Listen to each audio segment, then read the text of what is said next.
সচিবালয়ে অগ্নিকাণ্ড, নতুন তদন্ত কমিটি গঠন।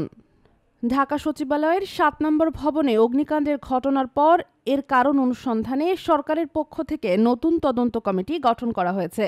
আগের ৭ সদস্যের কমিটি বাতিল করে এই নতুন কমিটি গঠন করা হয়। বৃহস্পতিবার রাতে মন্ত্রিপরিষদ বিভাগ থেকে এক অফিস আদেশে তথ্য জানানো হয়।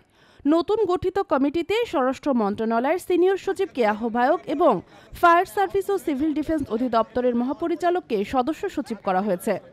এছাড়া পুলিশ মহাপরিদর্শক, গৃহায়ন ও গণপূর্ত মন্ত্রণালয়ের সচিব, বাংলাদেশ প্রকৌশল বিশ্ববিদ্যালয়ের পুরকৌশল বিভাগের অধ্যাপক তানভীর মঞ্জুর, ব্রিগেডিয়ার জেনারেল মাহবুবুর রাসেল, কেমি কৌশল বিভাগের সহযোগী অধ্যাপক মোহাম্মদ ইয়াসির আরাফাত খান, তড়িৎ ইলেকট্রনিক কৌশল বিভাগের সহযোগী অধ্যাপক মোহাম্মদ ইয়াসির আরাফাত খান সদস্য হিসাবে অন্তর্ভুক্ত হয়েছেন।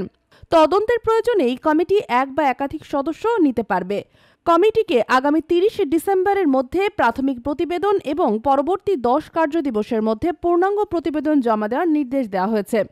কমিটির কার্যপরিধির মধ্যে অগ্নিকাণ্ডের উৎস, কারণ উদ্ঘাটন, অগ্নি দুর্ঘটনার পেছনে কারো ব্যক্তিগত বা পেশাগত দায়িত্ব আছে কিনা সেটি নির্ধারণ এবং ভবিষ্যতে এমন ঘটনা প্রতিরোধে সুপারিশ করা অন্তর্ভুক্ত থাকবে। এছাড়া সচিবালয়ের সার্বিক নিরাপত্তা ব্যবস্থা নিয়েও সুপারিশ করতে হবে।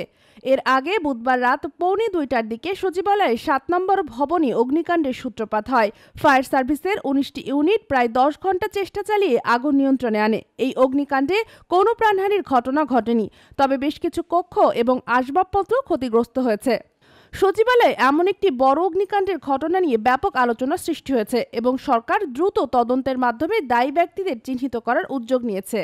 দেশ জগৎ ডেস্ক নিউজ।